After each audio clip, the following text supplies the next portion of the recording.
नमस्कार जय जगन्नाथ। आज दिन किसी देश विदेश गुरुत्वपूर्ण खबर जानापी वीडियो को संपूर्ण देखंतु। वीडियो भल लगे वीडियो गोटे लाइक कर सहित चैनल को सब्सक्राइब रखंतु जहाँफल आप लेटेस्ट न्यूज गोटे सर्वप्रथम पाइपर। आसतु संपूर्ण खबर पर नजर पकेबा। परवर्ती अपडेट एसबीआई बैंक रे चाकरी करने को चाहूथिबा प्रार्थीक पई खुशी खबर। भारतीय स्टेट बैंक ऑफ इंडिया रे 3500 पदवी खाली पड़ी। एही नियुक्ति प्रक्रिया एपर्यंत जारी रही। आपण इच्छुक थिले आवेदन करंतु। ए रही सूचना। परवर्ती अपडेट केंद्र सरकार प्रधानमंत्री किसान सम्मान निधि योजना अधीन रे देशर कोटी कोटी चाषी को लाभ पाउछंती। एही योजना अधीन रे एपर्यंत मोटू 20टी किस्ती पठाइछि। एबे चाषी माने 21तम किस्ती पई अपेक्षा करछंती, जहां नवेम्बर प्रथम सप्ताह रे प्रदान कराजिबो। एनी सूचना रही।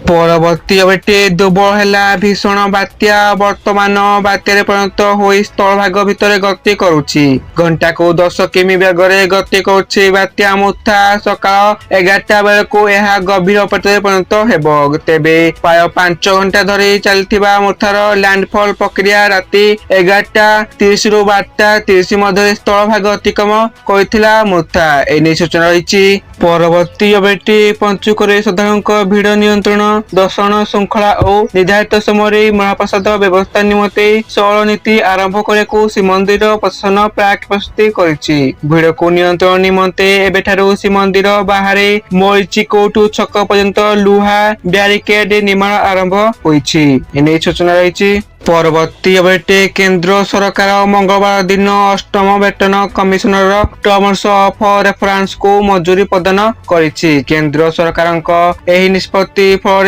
50 लाख केंद्रीय कर्मचारी और 69 लाख पेंशनधारी उपकृत होगाकू जाउछंती। सूचना और प्रजुक्ति विद्या मंत्री अश्विनी वैष्णव एने सूचना दैछंती। परवर्ती अपडेट लोकसभा भवन रे आज बात्या मंथा नै उच्च स्तरीय समीक्षा बैठक करछंती मुख्यमंत्री मोहन चरण माझी। बैठक में राजस्व और विपर्य परिचालना मंत्री सुरेश पूजारी, मुख्य शासन सचिव मनोज आहूजा, स्वतंत्र रिलीफ कमिश्नर पुलिस डीजी सी जोगेश बहादुर खुआनिया, अग्निशम डीजी सुधांशु चौधरी सह अन्य विभागीय अधिकारी उपस्थित रही। सूचना रही। परवर्ती अपडेट आज भी कमिला सुनादर एतिकी खसिला। एबे ओडिशा केते अछि सुनादर आसंतु नजर पकेबा। आज ओडिशा राजधानी भुवनेश्वर रे 22 काटे सुनादर 10 ग्राम पिछा 1,12,250 टंका होता बेले 24 काटे सुनादर 10 ग्राम पिछा 1,22,460 टंकार कारोबार आरंभ करछि। एनी सूचना रही। परवर्ती अपडेट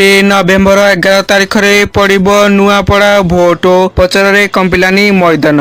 भोटरंक हृदय किनिबाकू प्रार्थीक प्राणमुच्छा उद्यम गाँ साही गली बुली लोकंक निकट रे हेउछंती तीन प्रमुख दल बीजेडी बीजेपी और कांग्रेस। पूर्व सरकार करथिबा विकास मूलक काम को मुद्दा करिछि बिजु जनता दल। एनी सूचना रही। परवर्ती अपडेट आलू केजी बढ़िला 30 टंका। बात्या मथा आलू दर बढ़ाई केजी प्रति हठात 10 टंका बढ़ी। जीए 2 केजी नेबा कथा से 20 किलो आलू नेउछंती। खाउटींक चाहिदा देखि किछि असाधु व्यवसायी आलू मजबूत रखी मूल्य बढ़ाउछंती। राताती आलू बस्ता 550 रु 850 को वृद्धि पाइछि। सेहिपरि कार्तिक मास रे पियाज केजी प्रति 5 टंका बढ़िछि। एनी सूचना मिलछि। परवर्ती अपडेट सामुद्रिक बात्या मंथा पई हजार हजार यात्री प्रभावित होइछंती। बात्या जुगु गतकाली थारु अक्टोबर 30 तारिख पर्यंत भारतीय रेलबाई 61टी ट्रेन बातिल कर सारी। बातिल होइथिबा ट्रेन गुड़िक ओडिशा आंध्र प्रदेश